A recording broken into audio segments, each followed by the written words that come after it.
Welcome to Stabner Show. Today is what I'm calling the kickoff to the new season. I have a special host, not a guest, but a host. We're doing a Kim takeover, and previous guest is now a host. Ladies and gentlemen, Kim Wong is here. Don't call this a takeover.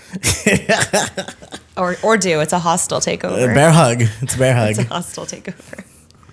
So, Kim, why did you want to come and talk to me? Okay, so first of all, thank you so much for letting me do this. This has been on my heart, been on my mind for several months. We've talked about it for several months, and I'm happy that we're finally here. We're doing it. We're making it happen. So I'm flattered. Yeah. The best part is that he doesn't know what we're going to talk about. I don't. I'm walking into this cold. He's got no prep. No questions. You see me. I have nothing on me as well. So did I prepare? Maybe it's all up in here. Maybe you're winging it. I don't know. But I love that you came in with no notes, and so. No, I'm super prepared. That's my personality. I know. It's a Virgo over here. Yeah. And I'm a Gemini, so Mercury brains unite. I don't know what any of that means. It's a brujeria. But we can talk about it later. Yeah. But I'm not going to tell you why I'm here up front. Okay. We're just going to dive right into it. Sure. And the path is going to lead where it may. I'm nervous. I'm scared. I know. He's giving off a lot of nervous energy right now. Totally. He is. So I can feel the nerves in the room with us. Totally. I'm a little intimidated, but yeah, I'm ready to rock. Ladies and gentlemen, this is your captain speaking. Prepare for takeoff. You're now listening to Stepner Show.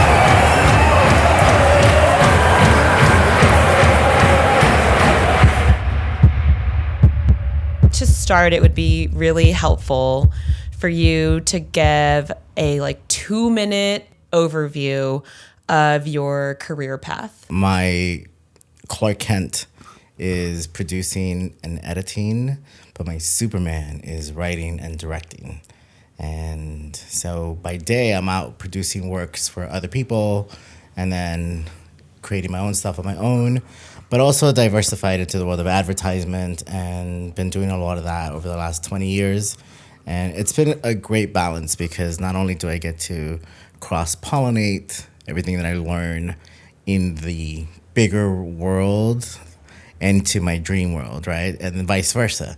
And I think that completely submitting myself to the commercial TV world it's always been one foot in and one foot out, because for me, my heart is always in writing and creating my own original works, whether I'm performing poetry or creating social media campaigns on my own or writing movies and TV shows. That to me has always been the pièce de résistance for me. And so I'm always driving at creating my own work because I want to use my voice. That was a great 2-minute overview. Can you give a little more detail about what you're working on right now? Yes, right. Both sides, Clark Kent and Superman Sure, sides. all right. So on the Clark Kent side, I'm working on a lot of commercials right now. A lot of brands are coming through, and I've been doing a lot of promos for a lot of brands that we know about, famous ones. I won't say them because they're not paying me right now, but I won't say them because I signed an NDA. I don't want to get sued. Exactly. I want to get rehired. But I'm working on creating visibility for television networks by creating a lot of their marketing campaigns on their branded content arm, right? Mm-hmm. And so... right, which is growing like crazy. Right, which is actually sort of like the traditional marketing commercial world, but now as ancillary work in people's devices, right? So it's everywhere. And then on my personal Superman side, I have this feature that I'm developing about a wrestler who is on tour, on his final farewell tour, and then there's this viral outbreak, and he has to escape and get home before he gets consumed by a bunch of sickos. Is that a short or is that a That's feature? a feature. It's a feature. Okay. So, and then I have poetry movies that I'm working on, and but those are a little bit bigger scale, and so I'm just looking at work that I can do at different tiers, right? Something that's a little bit bigger and something that is more producible, more contained, that I could ragtag with friends, and I feel that that's very important to me because everything that we do, that we like, I think that dreaming about doing things is great, but if you don't actually take action, they just stay as dreams. Yeah. So you kind of are touching exactly what I want to talk to you about because we're vibing. yeah, well, I think I think a lot of people, and especially younger people, and I think this conversation would be helpful for younger people who are very interested in pursuing the arts, have a really strong creative spirit like you do. But I think at the end of the day, like logistically, you need to find the intersection of your Clark Kent and your Superman. So I really want to talk to you about how do you get the courage to pursue your Superman dreams? What is the practicality of balancing the two? How do you bankroll your life while pursuing those things? And how do you just get the courage to even say, this is how I'm going to start? I'm making a movie, because I think the entire concept of making a movie is massive. It's intimidating. It's like so much work. It's money, it's time, it's effort, it's energy, emotion, it's all those things. And so to do your day job and to also be able to pursue your passion, I think it's really, really rare, unfortunately. And so let's start talking there first. How did you, and I think this is like a career journey for anyone. I don't think anyone is able to just automatically find that balance. Like it comes in waves. It comes with years of experience. So I think it'd be really helpful for you to share, how did you find the balance between your Clark Kent and your Superman? I think when I stepped into the world of show business, I really was seduced by the show part. The business side came later, right? It was the idea of being able to flip from being a consumer to being a producer, right? A lot of us start as fans of movies or TV shows, and we end up at a fork where we have to choose majors. And when I was in school, I wanted to be a professional soccer player, but injuries, and I just couldn't really keep up.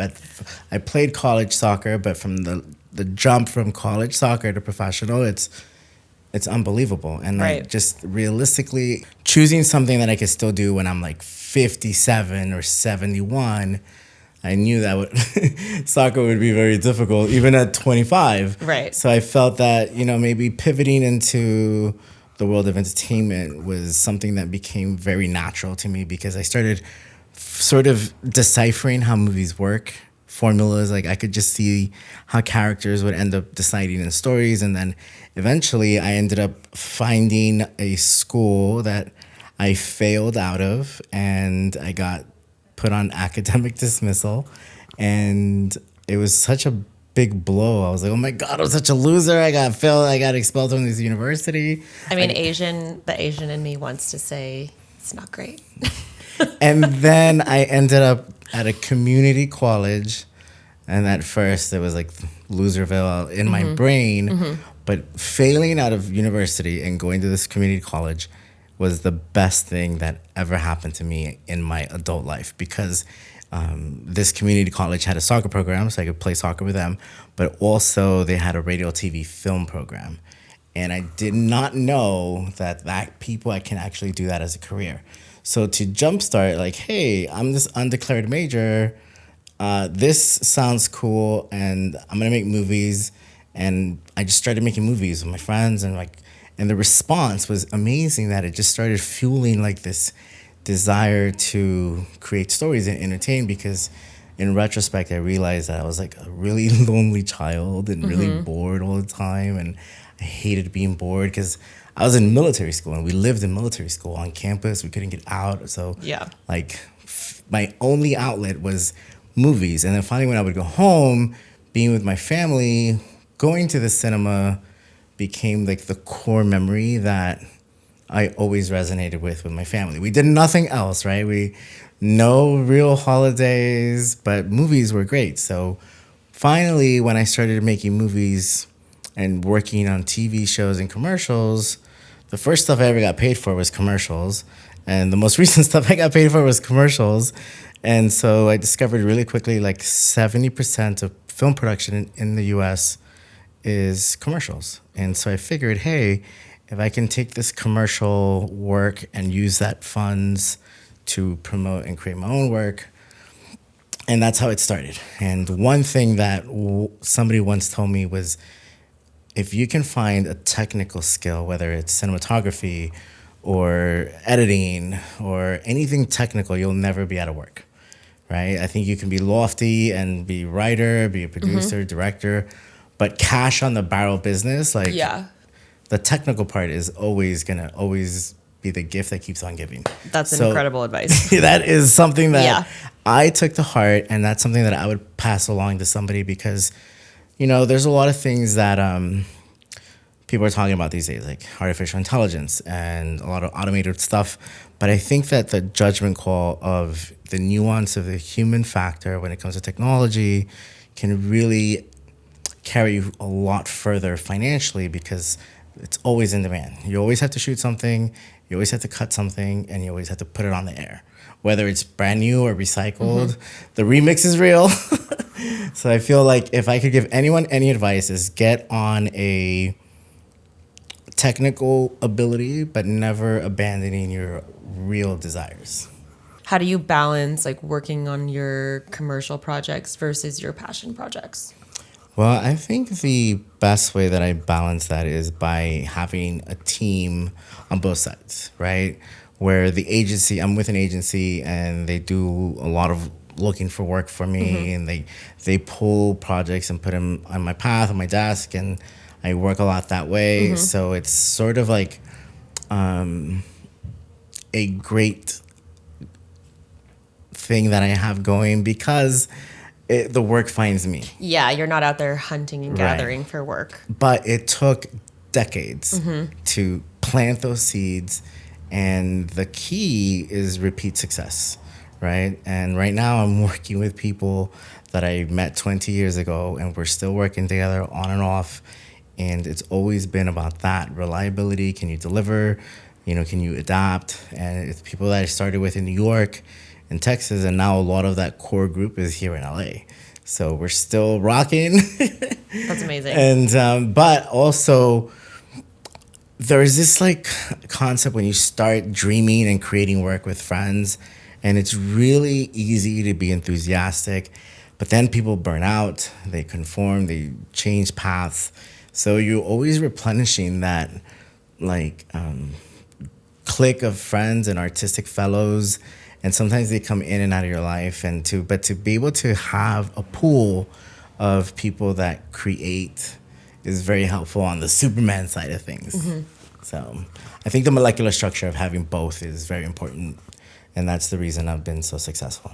Yeah, and I think that's very helpful for people to hear. You can cultivate both, because I think it's really hard to balance both, and you do it so well, and it's very impressive. Like, that's why I wanted to talk to you about Thank it you. today. Another thing I wanted to talk about today with you is just, I think it takes a lot of courage to say, like, this is my passion project, and then to get people on board like with that vision, and to get them to also dedicate, their time, their energy, their emotion to what is essentially your passion project. So I would love to hear, I think let's start like at a personal level. I would love to hear like what gives you the courage to even step out and say, I want to make this movie. I love it so much. I want to bring it to life. I want to make this happen. Like, what gives you the courage and like maybe even just the confidence to do that on an individual level, and then to go out like amongst your network and to actually pull the strings? I think what gives me the courage to actually take action to create works has always been my family, because we grew up in a way where we always had to entertain ourselves and create narratives that not only helped us like be a unified family, but also work against adversity, right? Okay. And it's like, hey, you have to work a little harder than most people. You have to be a little bit more polished than most people. But for me, what really, really drives me is that conviction of entertaining folks in a healing factor. I like to create work that makes people laugh and inspired and feel alive. And when I was a little kid in military school, I was so lonely and bored, and I hate those feelings. And even when I feel lonely and bored now, I'm like, yo, I'm just gonna throw myself out there and create work that not only can inspire people to be entertained, but also to create. If I can inspire anyone to create, I think that's amazing. And being able to see that before my time has always been very helpful, because I think that stories are always what heals and traumatizes people, right? It's like achievement is real, right? News is real, or the reaction to information and stories that we get, that chemical response, how we receive light and sound, the delivery mechanisms of stories, and, you know, whether they're alarming or inspiring or love. I think for me, it's always been about being with people that I care about and creating stories that can make people feel alive and entertained. Okay. And then the second part is then you go out and you just start texting people and you're like, hey, I got this idea. Let's meet up. You know, it's not always the same. Depending on the story, sometimes it's just a moment of inspiration where it's like, hey, I've made a bunch of movies, made a bunch of videos, but they're not always the same. But what is always the same is the smile and excitement of the people you collaborate with, and that, to me, is the magic, right? When you're like, hey, I have this idea, and this character is going to do this, and we're going to do this, and then people are like, oh my God, and then they get excited to contribute, and then it becomes part of their project, and then you just unify and mobilize people, and you inspire them to create, and that, to me, is the pixie dust that is always the driving force. Because for me, creating something and delivering, there's an integrity there that a lot of people create stuff and then shelve it or abandon it. Right. Because life is hard, and then you're like, hey. And work is work. And it's like, how do I make this 5-minute movie and go on tour with it, you know, and it's going to be great. But I think that for me, it's always that magic of what is equivalent to playing with your friends when you're a kid. It's like, hey, Kim, can you come out and play?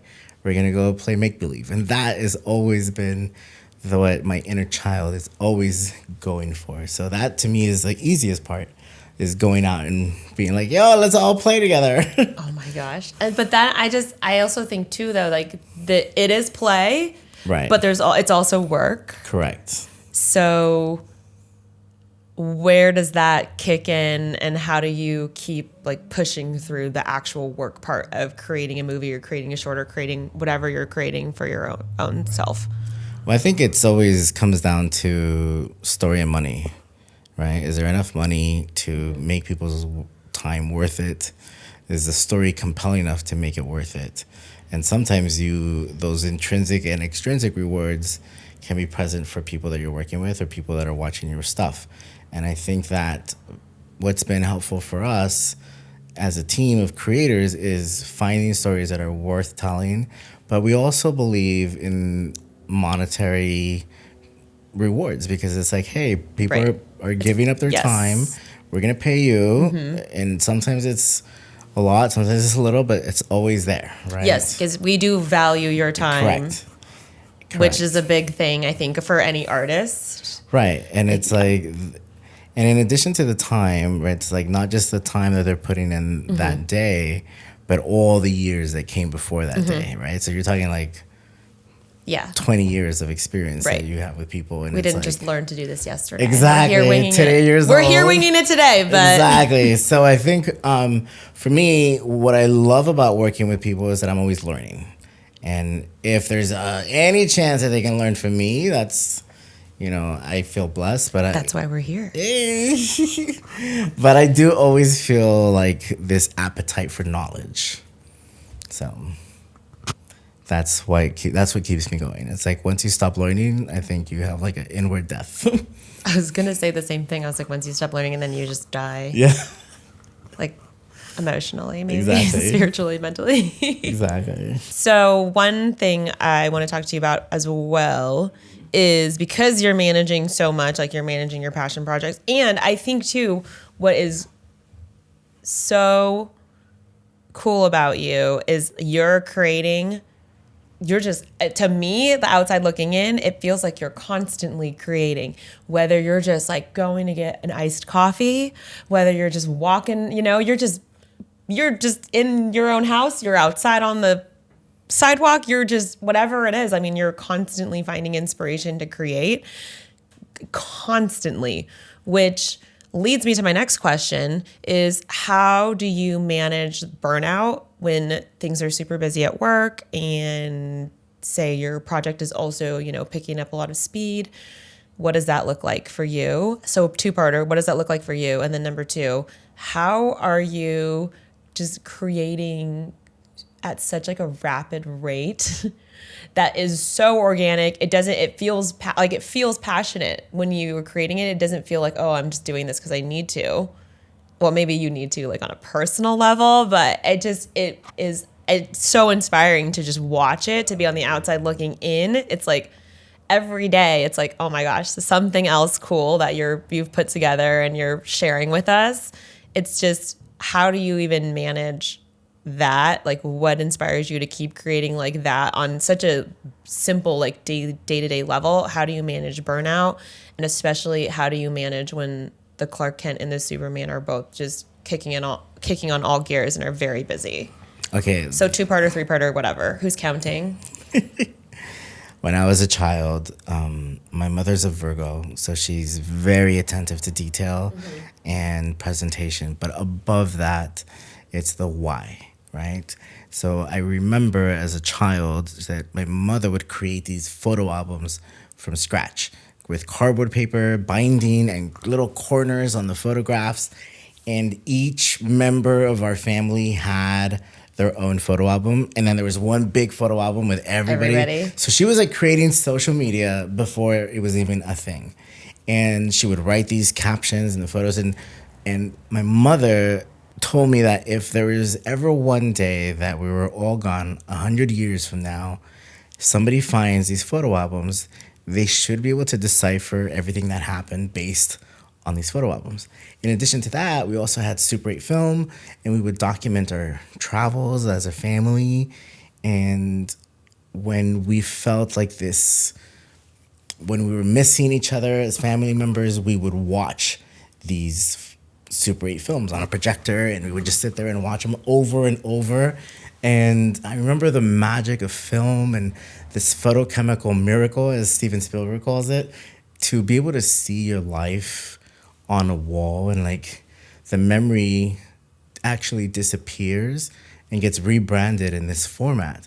So years later, I still operate with that photo album MO and the Super 8 MO, and the organic creation of everything that I do comes from that, of like, hey, while I'm alive, I'm chronicling my experience for myself and for anybody who wants to watch. Sometimes it's super light and it's just like, hey, I'm here, the beach, sunset. And sometimes it's super overt, like heavy editing and like presentation. And it comes from the fact that crux of the Superman and the Clark Kent is the editing. I discovered that I had this great knack and ability to take a whole day and put it in 60 seconds. And people can watch it and be like, yo, that was cool. It is so cool. And I get a question a lot from people. It's just, it's like talent that I cannot articulate. You gotta watch it. Thank you. And a lot of people ask me, like, how do I find work?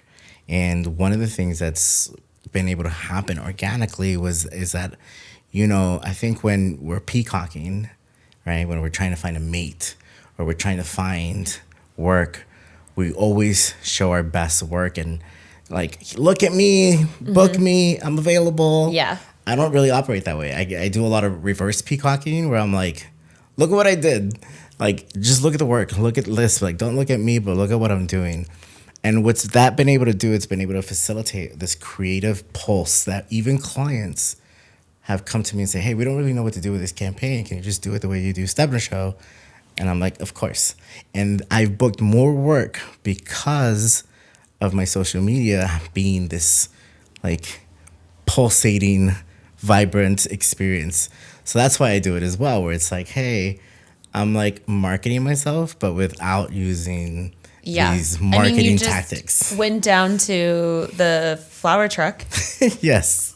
and you made a very, very cute, Oh, thank you. very like touching. Thank you. I don't even know how long it was. 30 seconds. 45 seconds. Yeah. But Vienna, she's an entrepreneur. She created this business for herself, making flowers, selling flowers. And I felt compelled to create a whole documentary with her. So it's been like an ongoing process for like a year and a half.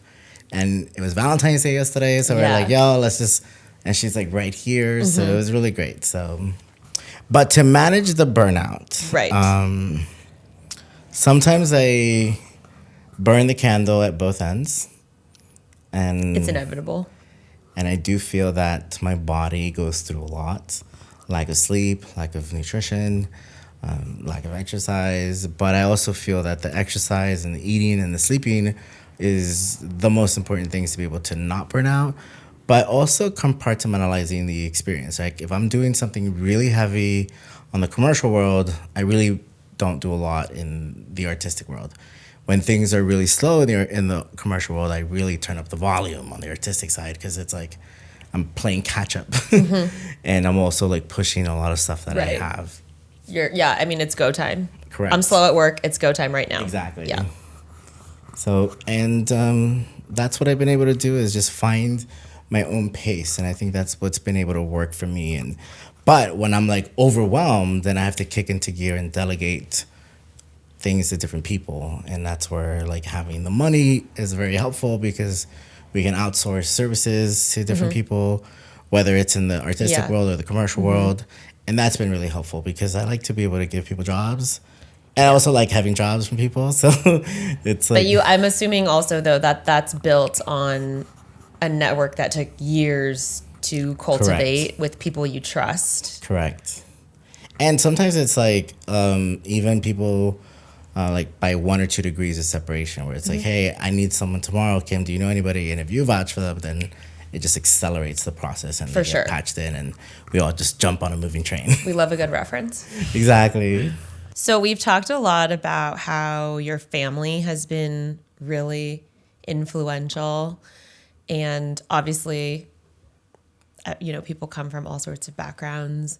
So to people who don't live, we live in like the hotbed of entertainment, creativity, etc. Like for people who don't live necessarily like in LA or in like a big city where there's a lot of opportunity to do this, like what would be your advice to them?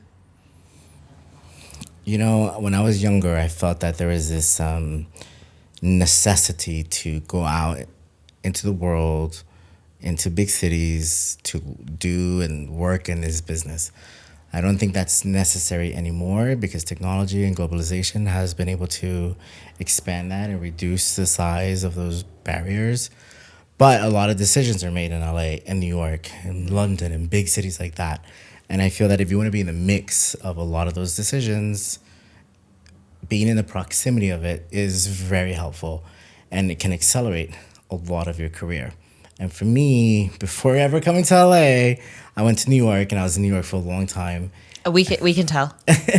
Say, how long of a time? A long time. And for me, New York was definitely more of a challenge than tech. Like I grew up in Texas and going to New York felt a little bit scarier than going to California.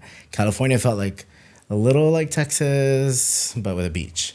But I always felt that I would end up here, but I wanted to go through New York first because I do feel that a lot of the people that established the entertainment industry came from the East Coast in New York. And not only was it a rite of passage, but it was also like the best way to connect like on a backstage pass and just like leapfrog a lot of those, like, how do you get from this small Texas town to like the inside of a boardroom at a big movie studio where decisions are being made, and those decisions that give people jobs, you were one of the contributing factors. Like, how does that happen? And that happened to me twice, where my work has been able to influence a lot of jobs.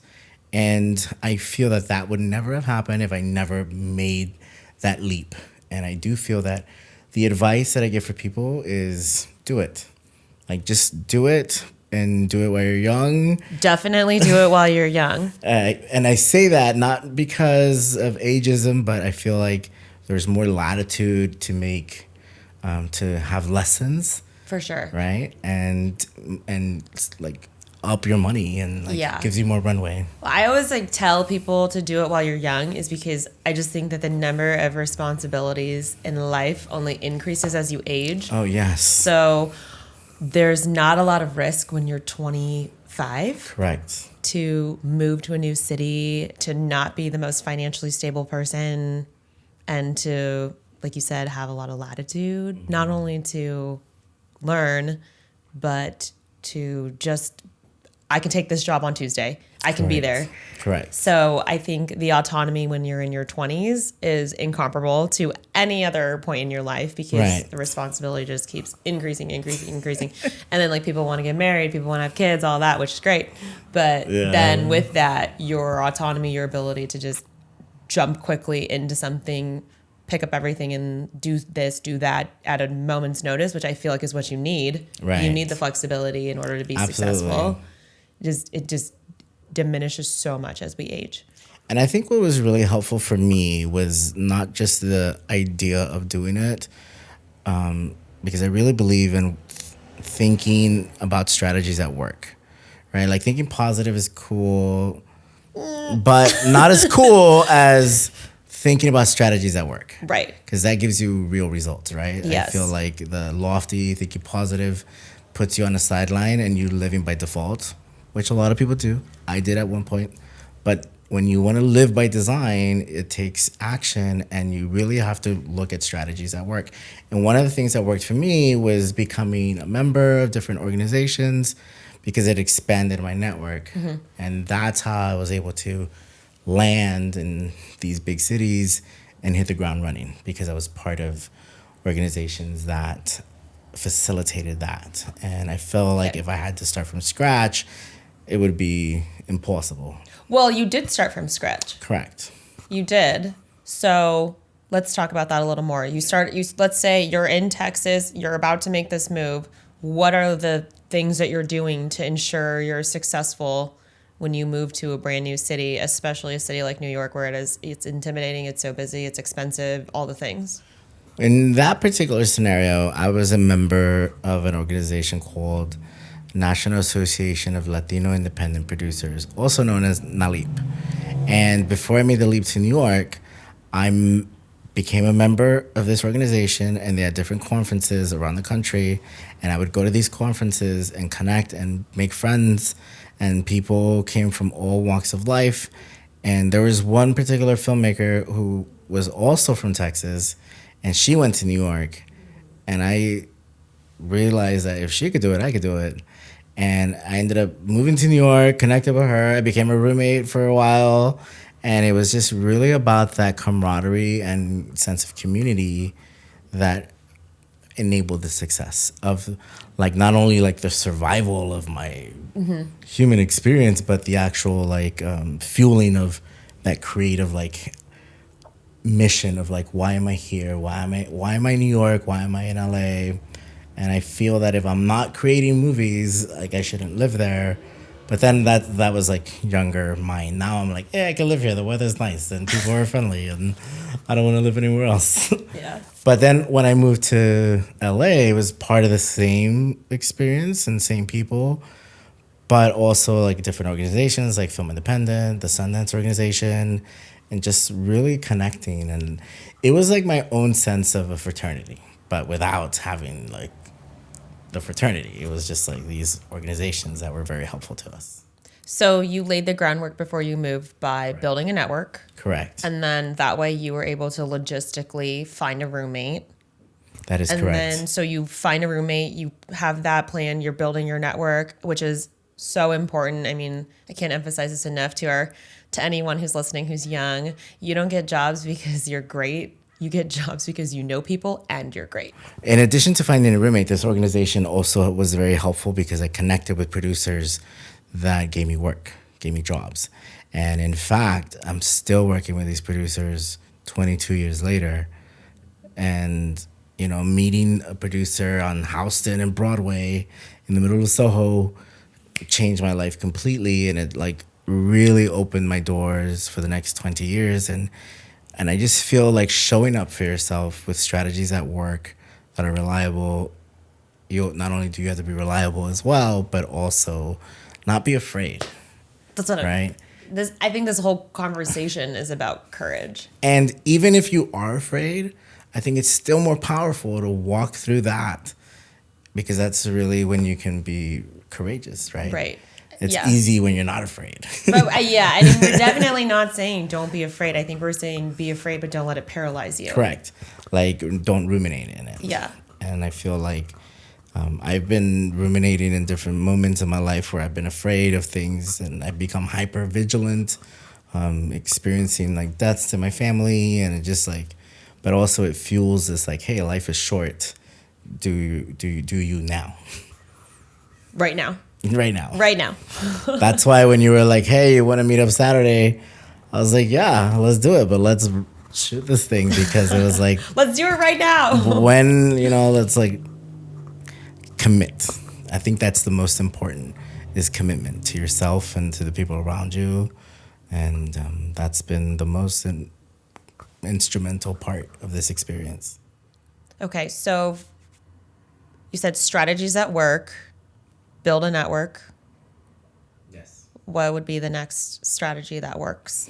I think being prepared and having something to say, right? Where it's That's very powerful. If you're a writer, write and come to the table with a contribution. If you're a director, if you're a camera person or editor, really come prepared with the work that you have and the work that you want to do, and offer it up and put yourself in the market and get paid and be able to contribute. And that to me is the most, another important part of the puzzle. How do you put yourself in the market? I think for me, took me a long time to really figure that out, because I've never been able to get a job off the internet, right? When you're fighting an algorithm through different websites, never been able to land a job that way. Yeah, we call that a cold application. Yes, never been. It's always been yo, I know somebody that knows somebody, can you go? And for me, I got really lucky and blessed because I went to school at this community college that really set me up for success, because in those classes, there was students, classmates that wanted to do what I do, but in different arenas. Somebody wanted to do commercials and somebody wanted to do documentaries. And my classmates became my colleagues by working together. And so that is why I always feel education is important, not only because you're learning, but you connect. It's all about the connections and being able to arrange those friendships. And there in those proximities of work in the marketplace and different agencies, that's how I got in. I think a lot of people, especially people who live in this town, they're working their day job, but they really want to be doing something in the industry.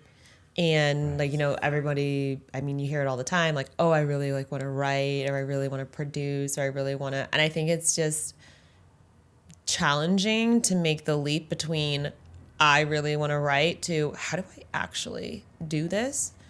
Get that, how do I actually do this? How do I actually get my work out there?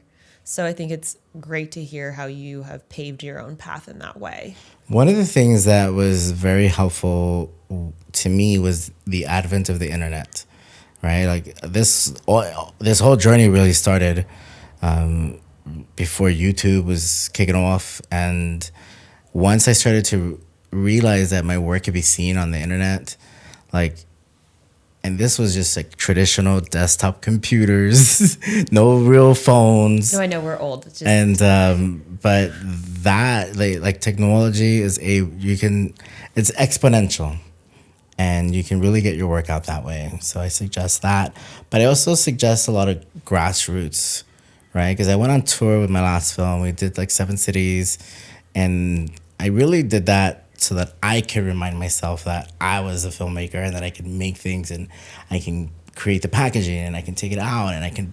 People were asking me for links, and I'm like, no, you got to come see it in the cinema, even if it's 5 minutes, But like all the work and all the knowledge and experience that my team and I have, I feel it had to be seen in all its glory on the big screen. I saw it. Yes, it was It was amazing. great. It was amazing. Thank you for being there. You're welcome. I was so happy that you were there. I was so happy to be there. That's what I mean, I think since I work a very boring corporate consulting job, it's just amazing to see your friends creating art and then be able to see it, whether it's on the screen or in a gallery. I think it's so important to support the arts. But it is so, you hear people say, oh, I want to make a movie. But then when you actually go see the finished product, it's incredible. And I'm just so proud of you. Oh, thank you so and much. yeah, it was great. I was like, oh. I fantasize about making a movie with you. Be like, talk to my producer Kim. She's got money. You guys, I don't have any money, but I do have highly organizational skills. There you go. Yeah. And the ability to get shit done. Yes. Right. And I think that's like what's really like the key to success is that, right? It's like follow through is so important. Mm-hmm. And I think one connection that I can make, because again, we work in such different capacities, like from a career perspective, is like one thing you really touched on is networking. And that's huge for anything in life. I think not any problem, but a lot of problems that you have that come up, whether it just be like, I popped a tire or I need a job, those can be solved by having a really strong network. Yes. Yeah. And I think to your point, I have not filled out a resume and submitted it to get a job since the job I got coming out of business school. Yeah, I can attest to that myself. Yeah, so I just think getting away from, and one thing I also tell people too, and you can tell me if this has any translation to your industry, is I tell people when they're looking for work, tell everybody you know or you don't know that you meet in the grocery store, that you run into at the gym, like, this is what I want to do, this is what I'm doing, this is what I'm looking for, can you help me? Because people actually really love to help people. Yes, and you're really good at that. And but you have to have the courage to come out and say, this is what I really want to do, this is what I'm looking for. And even in that, the ability to say that and articulate that is another form of storytelling, right? You're a person, this character, and you're interacting with another human being, and you're articulating your desire and your story. You're pitching. Right. And it's the same thing that actors do in a scene or directors do in a pitch meeting in a boardroom. It's always storytelling. Yeah, that's true. There is more intersection than I thought. Yes. So if you could give one piece of advice to a 50-year-old who says, I want to make a movie, what would it be? Grab a camera and start making a movie. I feel like the same advice for like a 20-year-old. I would say it's the same. Yeah, it's like grab a camera. Grab a camera. The best camera in the world is the one in your hands. Whether it's a phone or one of these cameras, it's always like, can you tell a story visually? And that's what was so great about this decision, because I knew that as a soccer player in college, I would never be able to play it as a 70-year-old person. But if I was like 55, I could still make movies, or 25, right? And it's always just like, what do you want to say with your mise en scène, your stories, right? So number one piece of advice, whether you're 25 or 50, is go do. Go do. It's like you don't need permission to make a movie, right? I feel like people do it all the time on social media. It's like, yo, let's go to the beach. It's a Sunday, family day, and let's document that is a movie, right? Whether you infuse it with like a narrative fictional story or a nonfiction story, it's still people interacting in the world, and it's still a movie. It's still motion picture. So, but I think that not waiting for the validation that you can do it is stunting. It'll never happen. Okay, next question. What's one thing that you've learned over the course of your career that you wish you knew at 25? Living by design.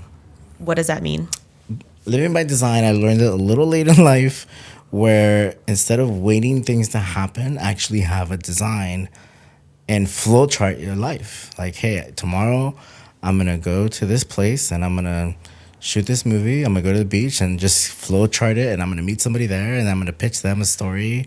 And then I'm going to take some of the money that I have and invest it and just really design your own life based on your abilities and resources that you have and that you want to attain. I think another way to say that is to be intentional. Yes, that is correct. Okay, I love that.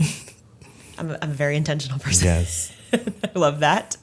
And then what's the best piece of advice you've ever gotten from, anyone, career-wise? Could be a mentor, could be a peer, could be someone you hate. I think when I was young, that advice of having a technical skill comes to mind first. And I think now, at my age now, like, there will always be work to do. So don't overwork yourself and abandon the people you care about, because your people you love are more important than the work. But being able to work and facilitating income to have experiences with them is essential. But I do feel that there is a balance that is a must, right? And I'm really good at my work life, but I'm really bad at my personal life. What does that mean to be bad at your personal life? That I don't put a lot of time into it. Like, if I had 2 plants, right? Mm-hmm. My work plant would be flourishing. It'd be lush. But my personal life plant would be, oh my God, I forgot to water you. You're dying. Hold on. Let me just, oh my God, I gotta like repot you. And there's like less maintenance that I'm doing there. Mm-hmm. And I think now, that to me is much more valuable, is to have that balance, because not only is that more important to be with people you love, but it also helps with the burnout. It helps with like having better energy. Like, for example, if you're working 18 hours a day, you're not present for your family and you're burning out and you're not really useful anymore. But capping it at like at 10 hours and you come back tomorrow, there's a balance in that area. So yeah, best piece of advice: learn a technical skill and make time for the people you love. Right. I think I think there's like they do like an interview of people who are on their deathbed, and a lot of what people said is like they wish that they had worked less and spent more time like investing in things that they valued more. Right. And so I think that's, people on their deathbed are echoing your words, but I think realizing it now and having the time to apply it to your day-to-day is really important. I do think about that deathbed scene a lot, right? Where it's like, because some people that have died in my life that I really cared about, and thank goodness I never got to see them on their deathbed, but that pronouncement of life is short, do the things that you love, go have life experiences, and, be with the people you care about and create things that matter. So, yeah. Okay, what's your number one tip for managing burnout? Sleep. That's a good one. I would say if you catch yourself burning out and it's affecting your performance, walk away and just be like, hey, I'm going to come back tomorrow because I'm going to go sleep and rest. I'd rather take time off. If I'm working on something all day and it's like, yo, I've only been here 6 hours, but I'm already like burnt out from like an entire month, I'm going to just peace out at 5 hours. And then tomorrow I'll come back and do like a full 10. What if it's due the next day? What if there is a deadline? Oh, then at that point, it's definitely like, that visceral energy, tunnel vision, adrenaline, like, and if you're in get it done mode, it's definitely like, I feel 432 megahertz music is helpful, but also food and fruit and like the things you eat and put in your body. Wait, talk about the 432 megahertz Yes. music, because I didn't know what that was. It's a frequency that, a sound frequency that I'm not really a scientist to explain it the best way, but it is the frequency that puts you at the most ease. A lot of the broadcasting radio stations and TV networks broadcast at higher frequencies that are meant to disturb your brain. That's why the news is so alarming and all these musical jingles are so intrusive. And but to regulate this frequency is very helpful for me. And I just learned it from researching. Like, I'm not a scientist, so I can't really put the science behind it, but I do feel much more calm when I hear it, so I feel that it works. And that is also helpful during burnout. Yeah. Well, I do think sound is so influential. Yes. So I think any tips and tricks to help manage the environment via sound, I think is very helpful. I'm going to try it. Yes. I'm not burned out, but I just think I'm going to try it to release like the neural tension in my body. Yes. And you know what? I learned it from a Virgo. She would just put it at the end of the day and just let it zoom. Yeah, it makes total sense. Yeah. Okay. Where did you come up with your next project? Like, what's its origin story? WAPA versus the World comes from a web series by the same title that I was commissioned to do for a film festival called Cine Festival. And so I came up with this mass wrestler, and that's that guy over there, and where he fights zombies, and that was our web series. And so now we're developing. Wait, can we watch it? Yeah, I'll send you links. Okay, thanks. And I play the wrestler, and we are developing it into a feature 10 years later. And the setup is the same, right? Wrestler fights people that are infected with a virus, the sickos, right? We don't want to use the word zombies or anything like that. But yeah, he ends up fighting these like sickos. And sort of like a horror comedy movie that we're working on.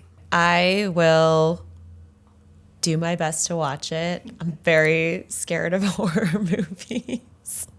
As you know, I have not watched. I watched like 2 of your 2-sentence horror story.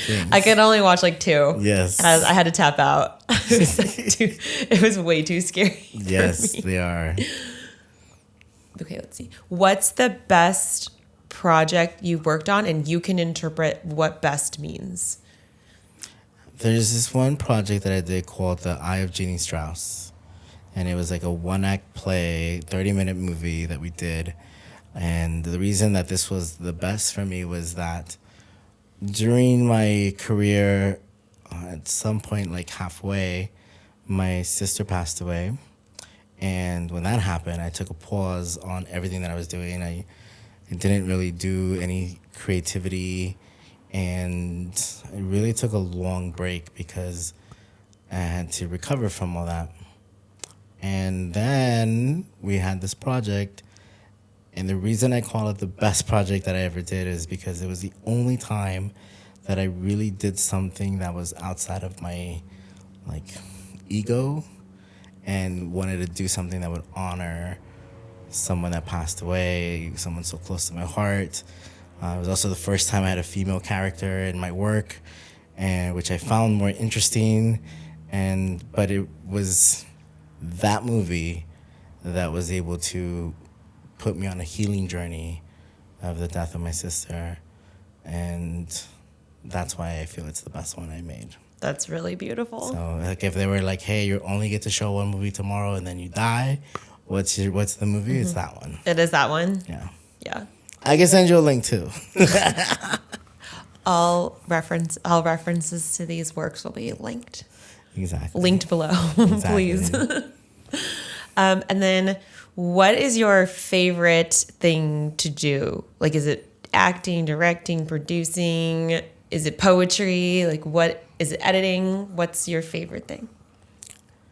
I would say writing. Writing? Yes, because I think that writing is a common denominator to all of those disciplines, right? Like if you're doing poetry, you're writing it. If you're acting, you're articulating someone else's writing or your own.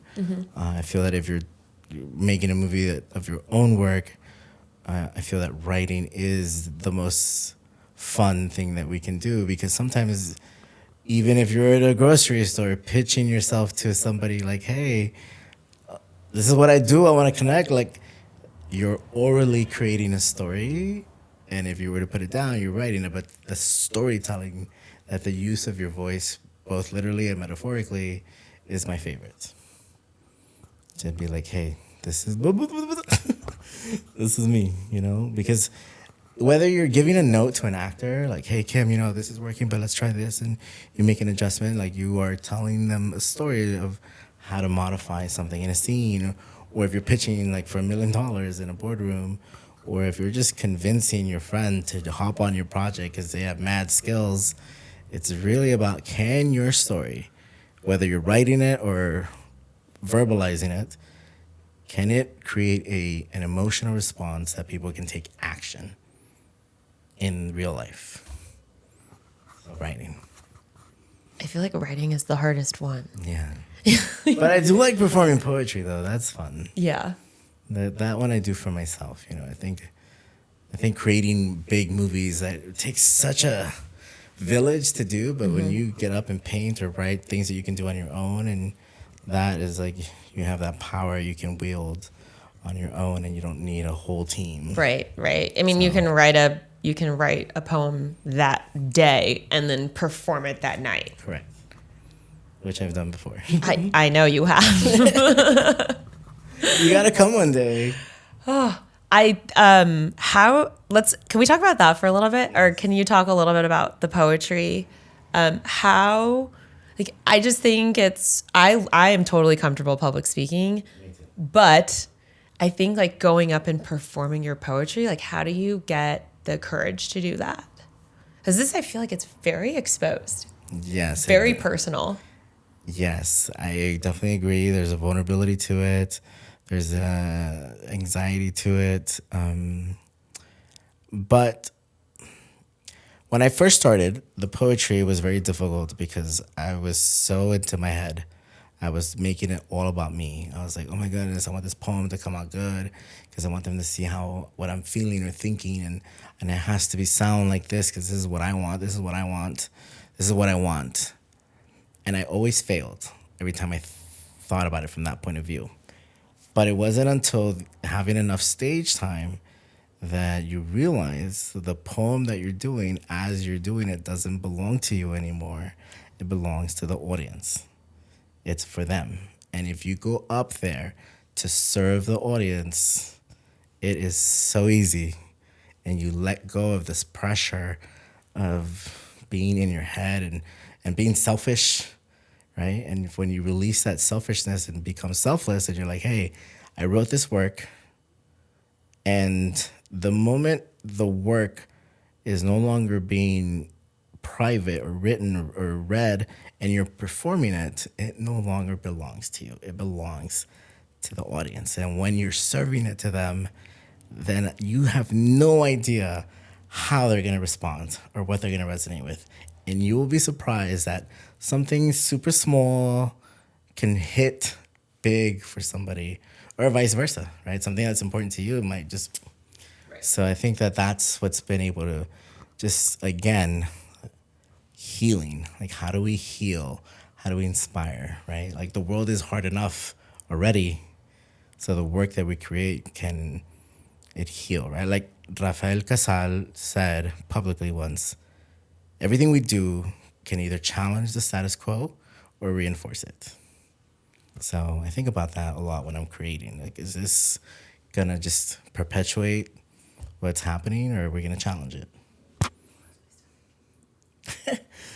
Ooh, time to go eat. When we were talking about creating specifically not poetry. One of the first things you said was, I want to make people laugh. I want to make people feel something. I want to challenge people. So it's interesting that when you initially started performing your poetry, that was not the same like mentality you had. No, because I was trying to heal myself, right? And when you're trying to heal yourself, you're still in this survival mode. And it's not until you actually recover from your traumas or learn to deal with them or reconcile that you can objectively give your poetry to somebody. Then at that point, it can be really for them. I think if you're on stage and you're coming at it from a subjective thing, like, hey, this is what I want to get out of this, then it's sort of more yours than theirs. So, but when you're really like serving it up, it's like, hey, this is something I cooked up. How does it taste? Right? Like a chef makes his meal, like he might eat the same like plate, like on another plate, but the presentation like to the patron is different. I always think about like that 12-year-old kid that I was, lonely at military school and what I was consuming. And now I feel like there's this responsibility that I have, like what are people going to consume from what I do, what I make? And I feel I take that into account because of my sister's kids. They're always watching, right? And I feel like being able to have integrity in the work that I do, but also have something to say is really important because you're also giving them an example. So, yeah. What is your favorite quote? That is a great question. This is why you didn't get them ahead of time. Yes. I think at this point, I think I already said it. I think it's what Rafael Casal said is everything we do can challenge the status quo or reinforce it. It wasn't until I heard that it really went into my brain. And he said that at the ArcLight in Hollywood. The last movie I saw was Blind Spotting that he wrote. But then when I saw him at South by Southwest, there was a Q&A and I actually quoted him. And he said, oh my God, he's got receipts. And it was like the first time in my, like, I think reading a quote on the internet or in books is easy and it's fun. But when you actually hear something in real life, put it in your pocket and then see the person again years later and say it back to them, it really just boomerangs. And I think that I'm going to say that's my favorite quote. When he actually remembered that he said that, like we had a conversation afterwards, and I feel like if I ever see him again, I will say it again. But I do take that to heart because there's not a lot of time that we have on the planet. Time flies. There's limited resources. Distribution is very controlled. And it's like, what do we do? What do we say? Why? I feel the why is more important than the what, you know? That's been like a theme of this conversation is the why that's driving you is, I mean, maybe that really also helps manage burnout. Yeah, I think so. I think like the burnout can be extinguished when you actually believe in something that you're working on. So you got to balance both. Yes. Kids. Otherwise we can't pay the rent. Exactly. What has been the most like rewarding part of your career journey? Now, looking back, I think the jobs that I've done like really just fly out of my memory. But I think the most important thing that's been my favorite has been able to just step into my dream and to like, hey, I'm going to leave Texas and show up to New York. And then I'm going to go to LA and then Miami and then Europe, South America, and just not being scared to go out into the world has been my favorite part of my career. Because my grandfather, when I was a kid, he always used to say, whatever you choose as your career, you should do something you can do anywhere in the world. He was talking about like being an astronaut or something awesome like that. You could do it in any galaxy Exactly. you feel. But when I was standing in Egypt taking pictures on a job or in Brazil at the World Cup shooting something, or even here, I was like, oh my goodness, this is something I can do anywhere in the world. And that, being able to reach that, it's not as like prestigious as like being a doctor or whatever, but it's a different kind of prestige where it's like, hey, I've been able to live by design on my own pace to do something that I can do anywhere in the world. And that to me has been the most valuable and the happiest part of my career. If you could change one thing about your career, or maybe like one decision where you're like, that was a bad path, what would it be? I think the first thing that comes to mind is I think I would have been home more often, because I feel that if I was more present, then my sister would be alive. But in terms of decisions that I made, I probably would, looking back, it would be like how to manage this burnout and how to like live by design sooner and not being told, not waiting to be told that it's okay to do something, right? And I feel like that's sort of what I'm getting back at, because I was working at 2 movie studios for the last 15 years and I got laid off, and it had to like, it was one of those things where I was like, oh, I'm never gonna find a job that I had at this big studio. I'm gonna have to create it, right? And how does that work now? Like, how does it work? So now I'm like, oh, I gotta start my own company. Wait, And sorry, just for context, what year was that? the layoffs were 2023, 2 years ago. So being able to adapt and like figure out how to swim in the ocean again at this point in my life, at this age, it's like, oh my goodness, like it's hard. But at the same time, I have a lot more experience. So being able to adapt has been really interesting, difficult, challenging, but it's allowed my brain to function in ways that I haven't used in a long time. Like, Do you feel like you're more, like, do you feel like you're able to be like more creative now that you kind of have you're not tied down to like the corporate job at the studio? Yes and no, because clients want certain things a certain way, but also I'm able to be very creative with my time. Right. Right. Yeah, And you I have think, way more autonomy. Yes. And I think what's happening now is that when I first started, I stepped into the show part of show business, and now I'm catching up to the business part.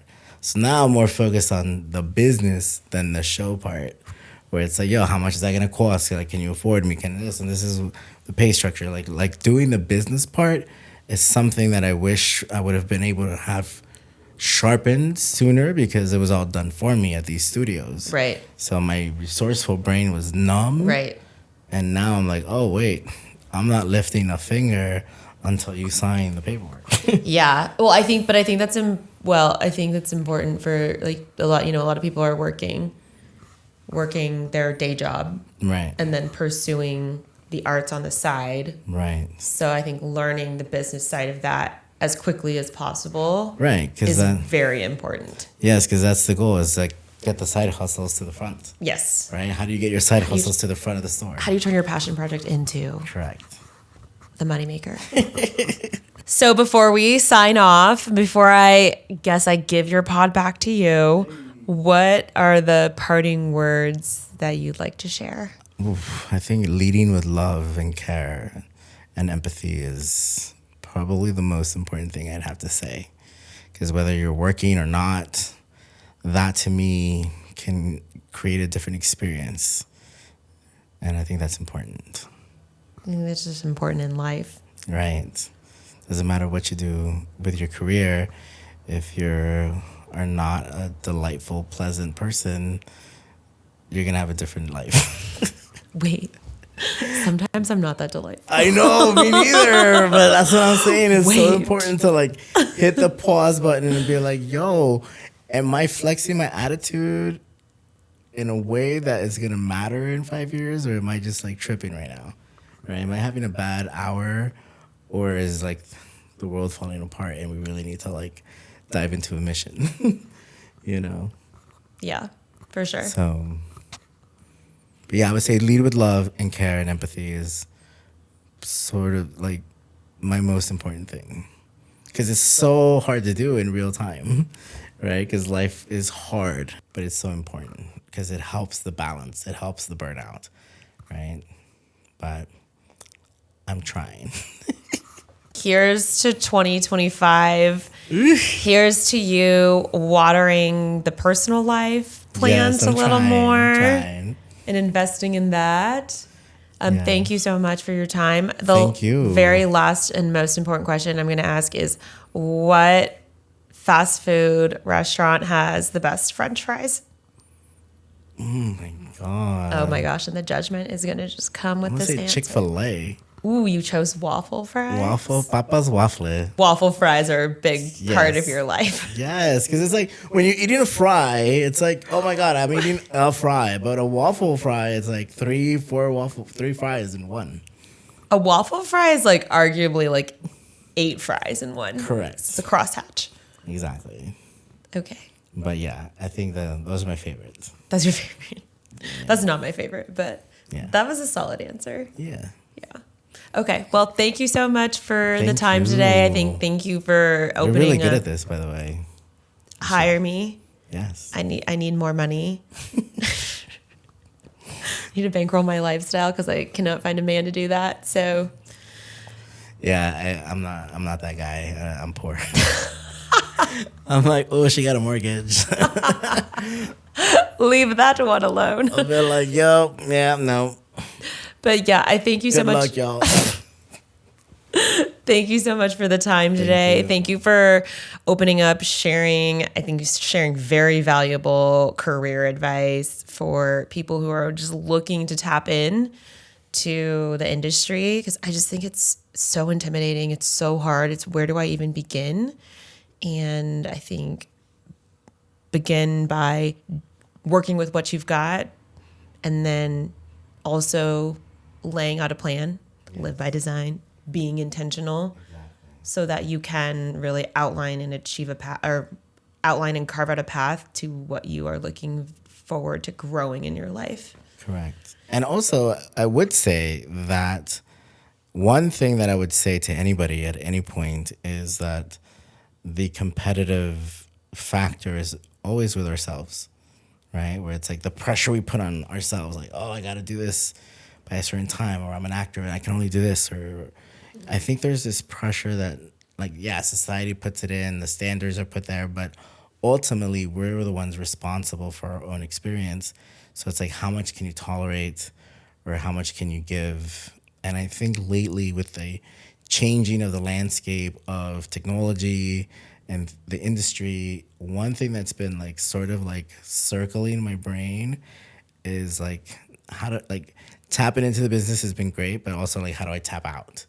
Right? I think it's okay to be in this business for a long time and then peace out, right? And find something else, pivot, right? And I feel like skills do transfer, and so I'm kind of looking at the horizon of like, hey, what else can I do besides this, right? So travel is something that's really important to me.